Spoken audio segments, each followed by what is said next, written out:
स्त्री कशी असावी, धर्मपत्नी कशी असावी, एका मानवाला या चारही पुरुषार्थाने परिपूर्ण आणि तृप्त करणारी स्त्री असावी.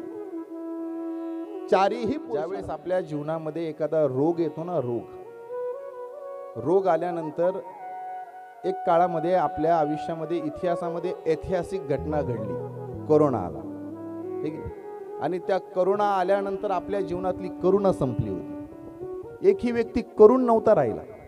कोरोना आला आणि व्यक्तीच्या जीवनातली करुणा संपली. महाराज, गावाचे रोड बंद केले लोकांनी. मानवता संपण्याचं साक्षात उदाहरण जर कधी आपल्याला दिसलं ना, तर त्या आलेल्या रोगाने आपल्याला दाखवलं. इथं बाप खोकलला तरी लेक महाराज त्याच्या आजूबाजूला येत नाही. प्या प्या, गरम पाणी प्या, काढा घ्या, ठीक आहे. म्हातारी खोकलली, ताप आला, तुम्ही फक्त कोरोनामध्ये ना खोटं जरी खोकलून बघितले ना, तुमच्या परिवारामध्ये तुम्ही ज्यांना म्हणायचे ना माझ्याशिवाय माझा बाळ कोणाचंच ऐकत नाही, तुमच्या बाळानं तुमच्याकडे डोकून सुद्धा बघितलं नाही. हो, मी म्हणणारे पळत होते महाराज, मी म्हणणारे. कारण माणूस मरणाला घाबरतो हो, आणि नक्की जगून करतो काय? मरणाला घाबरतो. मरायचं नाही, आपल्याला मरायचं नाही. पण हे जे शरीर आहे, ह्या शरीरातून प्राप्ती तरी काय करायची आहे, मिळवायचं तरी नक्की काय या शरीराच्या माध्यमातून? प्रपंच तुम्ही नाही जरी म्हटला तरी तुमच्याकडनं होणार, 100% होणार. प्रपंच तुमच्याकडनं होणार. आपण प्रपंचात जन्माला आलोय, आपण संसारात जन्माला आलोय. इथं प्रत्येकाचा प्रपंच होत असतो, होणार. तो तुम्ही निर्माण करायची गरज नाहीये. धर्म, अर्थ, काम आणि मोक्ष, मानवीय जीवनामधले 4 पुरुषार्थ आहेत की नाही?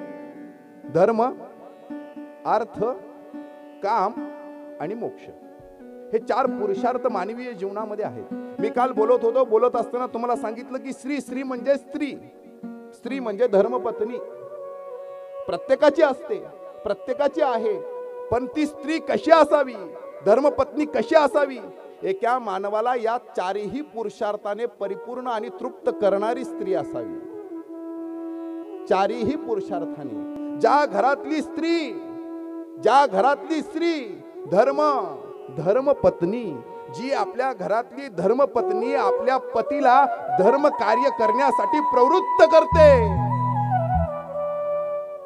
जी धर्मग्रंथांना जाण्यासाठी प्रेरणा देते, जी अध्यात्म करण्यासाठी प्रोत्साहन देते, ती धर्मपत्नी, ती पत्नी असते हो. ती पत्नी ती प्रवृत्त बनवते आपल्याला. कारण मानवाला मानवाचा पुरुषार्थ प्राप्त करून देणारी स्त्री असते. धर्म, अर्थ, एकदा का आपल्या जीवनामध्ये पत्नी प्राप्त झाली, जबाबदारी आली की माणूस काय करतो महाराज, त्याला जबाबदारी कळायला लागली ना, तर आता पैसा हवाय, आता मुलं होतील, पुरुषार्थाचं प्रतीक दाखवावं लागेल ना. आपल्या जीवनातला काम पराविष्ट होऊन ज्यावेळेस मुलं होतील, एक जबाबदारी येईल. धर्म असणारी धर्मपत्नी आपल्या जीवनामध्ये धर्म घेऊन येईल, अर्थ कमवण्यासाठी आपल्याला प्रेरणा देईल. आपल्या कामाला, पुरुषाला पुरुषत्व प्राप्त करून देणारी स्त्री आहे. पुरुषाला पुरुषत्व प्राप्त करून देणारी स्त्री आहे. धर्म, अर्थ, काम आणि मोक्ष. आणि जेव्हा जेव्हा झाला ना हा प्रपंच, मग हा प्रपंच पूर्ण झाला, हा प्रपंच कंप्लीट झाला की मग पुन्हा महाराज आपल्याकडे 4 आश्रम सांगितले. पहिलं ब्रह्मचार्य, दुसरं गृहस्थ, तिसरं वामप्रस्थ आणि चौथा संन्यास. 100 वर्षाचं जर कॅल्क्युलेशन केलं युगप्रमाणे, आपण 100 वर्ष जगलोच, तर पहिला असतो महाराज ब्रह्मचार्य. ब्रह्मचार्य जीवनामध्ये विद्यार्थी अवस्थेमध्ये आपण आपलं जीवन व्यतीत करतो. दुसरं असतं 25 वर्ष गृहस्थ आश्रम. गृहस्थ आश्रमामध्ये आपण आपला कुटुंब परिवार करतो. तिसरं असतं वामप्रस्थ, म्हणजे तेव्हा 50च्या पुढे झाल्यानंतर प्रपंच सोडून, जबाबदारी सोडून निवृत्त व्हायचं असतं. हळूहळू बाजूला निघायचं असतं, हळूहळू परमार्थ करायचा असतो, हळूहळू साधना करायची असते. कारण मोक्षाची वाट आपली प्रतीक्षा करते. सोडायला शिकलं पाहिजे, सोडायला. धर्म, अर्थ आणि काम आणि मोक्ष. पण आत्ताची परिस्थिती एवढी विचित्र आहे. एवढी परिस्थिती विचित्र आहे महाराज. आत्ताची स्त्री आणि आत्ताची स्त्री तिला फक्त दोनच पुरुषार्थ माहिती आहेत, अर्थ आणि काम. अर्थ आणि काम, फक्त भोग आणि भोगातून अर्थ आणि अर्थातून भोग, ह्या दोन पुरुषार्थाने आत्ताची कलियुगामधली असणारी प्रवृत्ती आणि आत्ताच्या युगामध्ये स्त्रीची असणारी मानसिकता आहे महाराज. आत्ताची स्त्री फक्त केवळ भोग विलासाने परिपूर्ण करण्यासाठी जीवनाची स्पर्धा करते आणि केवळ अर्थप्राप्तीचा संघर्ष स्त्री करते. त्याच्यामुळे मानवीय जीवनामध्ये त्याला धर्म कळत नाहीये, त्याला अर्थ कळत नाहीये, त्याला काम कळत नाहीये आणि मोक्ष तर फार दूरची गोष्ट आहे, फार दूरची गोष्ट आहे. मोक्षाच्या दिशेने आपण उपेक्षित राहिलोय. हे चार पुरुषार्थ आहेत मानवाचे. मानव म्हणून जन्माला आल्यानंतर आपल्या जीवनातला हा पुरुषार्थ आहे. पण या पुरुषार्थाला करून घेणारी स्त्री जी असते ना, पाचवा पुरुषार्थ म्हणजे प्रेम असतो. पाचवा पुरुषार्थ प्रेम आहे. आणि त्या प्रेमाच्या दिशेने, त्या प्रेमाच्या उद्दिष्टाने आणि त्या प्रेमाला शरण गेल्यानंतर मानवीय जीवन सर्वांगीण विकसित होण्यासाठी धर्म, अर्थ, काम आणि मोक्ष प्राप्त होतो आणि मानवाच्या जीवनाचा उद्धार होतो. तेव्हा उद्धार होतो. म्हणून महाराज दुर्लभो मानुषो देहो देहिणाम क्षणभंगुर तत्रापि दुर्लभम म्हणणे वैकुंठम प्रिय दर्शनम. दुर्लभ असणारं शरीर, दुर्लभ असणारा सत्संग आपल्याला भगवत कृपेने प्राप्त होतो. बिनु सत्संग विवेक न होई, राम कृपा बिनु सुलभ न सोई. भगवंताच्या प्रभू रामचंद्रांची कृपा आपल्यावरती झाली आणि आपल्याला गुरु, आपल्याला धर्म, आपल्याला ग्रंथ आणि आपल्याला महाराज हा अध्यात्माचा सत्संग प्राप्त झाला.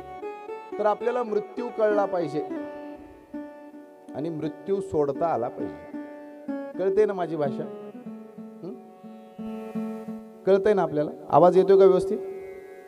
हा, सगळ्यांना नाराज नाहीत ना कुणी? मरण कळतंय ना आपलं कसं आहे ते? आता मरायचं का? या वर्षीची यात्रा काशीला जाणार आहे. काशीला आम्ही सर्व जाणार आहेत. काशीला काशी करायला, म्हणजे काशीचं दर्शन घ्यायला जाणार आहेत आम्ही. हो, आणि भगवान शंकराचं घर आहे, घर काशी हे की नाही? काय आहे? घर आहे. लोक असं म्हणतात काशीमध्ये जाऊन मरावं, म्हणजे इकडं काहीही करा, काशीमध्ये जाऊन मेलात की तुम्ही डायरेक्ट वैकुंठात. बघा, कोणाचा विचार आहे का आम्ही जाणार आहे? भगवान शंकराचं घर आहे काशी, आणि त्या काशीमध्ये भगवान शंकराच्या कुटुंबामध्ये कोण कोण राहतो? हा, लक्ष आहे ना तुमचं सगळ्याच? लक्ष आहे ना? मन इथं आहे ना? मन घरी नाही ना कोणाचं? म्हैस, दूध, धार, गोटा, पती, परमेश्वर, मोबाईल बंद आहेत ना सगळे?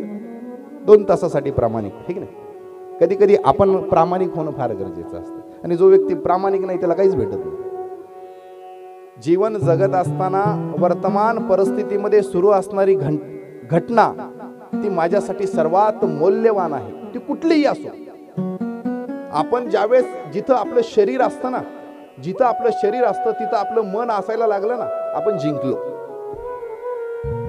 आपल्याला खरं जगणं कळलं. जिथं आहोत तिथं राहा. पण इथं येऊन जर तुम्ही दुसरीकडे कुठेतरी असताल तर मग इथं येऊ नका. तुम्हाला जिथं रमतय ना तुम्ही तिथंच रमा. गर्दी नकोच, दर्दी असावी. मन एकीकडे आणि शरीर एकीकडे असं चालत नाही माय बा. तुम्ही जिथं शेती करताय उत्तम शेती करा, उत्तम शेती करा. अभ्यासाला बसलायत फक्त अभ्यासच करा. तुम्ही हसायला बसलायत केवळ हसायलाच बसा. तुम्ही जेवायला बसलायत तर केवळ जेवणच करा. तिथं मोबाईल आणू नका. मोबाईल बघायचा आहे ना तर त्याला यासाठी एक वेळ द्या. एवढा वेळ तो 24 तास डोक्यातून काही जायचं ना. जसं दारू सोडण्यासाठी माणसांना एक केंद्र उभे करावे लागलेत. उभे म्हणजे की इकडे गेलात की दारू सुटन, इकडे इंजेक्शन दिले की दारू सुटन, इकडे गोळ्या घेतले की दारू सुटन. आता येणाऱ्या काळामध्ये असे काही सेंटर तयार होतील. ह्या माणसांना महाभयंकर लागलेला मोबाईलचा रोग ह्या रोगापासून ह्या माणसाला मुक्त करण्यासाठी इथं जवळजवळ 15 ते 21 दिवसाचा कोर्स दिला जाईल. कारण असं म्हणतात की 21 दिवसापर्यंत आपण एखाद्या घटनेच्या गोष्टीचा सातत्याने अभ्यास केला की ती सवय मोडते, ती सवय मोडते. तर असे काही केंद्र उघडणार आहेत भविष्यात आणि त्याच्यामध्ये आपल्याला भरती होण्याची वेळ येऊ नये याच्यासाठी प्रत्येक वर्तमान परिस्थितीमध्ये असणारी स्थिती, वर्तमान परिस्थितीमध्ये असणारा वेळ तो केवळ आता मी केवळ भागवत कथेलाच दिलाय. आता आलाच आहे तर मग इथं मन लावा ना, दिलायच ना वेळ. मग प्रपंचाला दिलाय तर मग प्रपंचालाच वेळ का आपला प्रामाणिक घटनेच्या गोष्टीला सार्थकतेने लागला की आपण जिंकलो, आपण जिंकलो.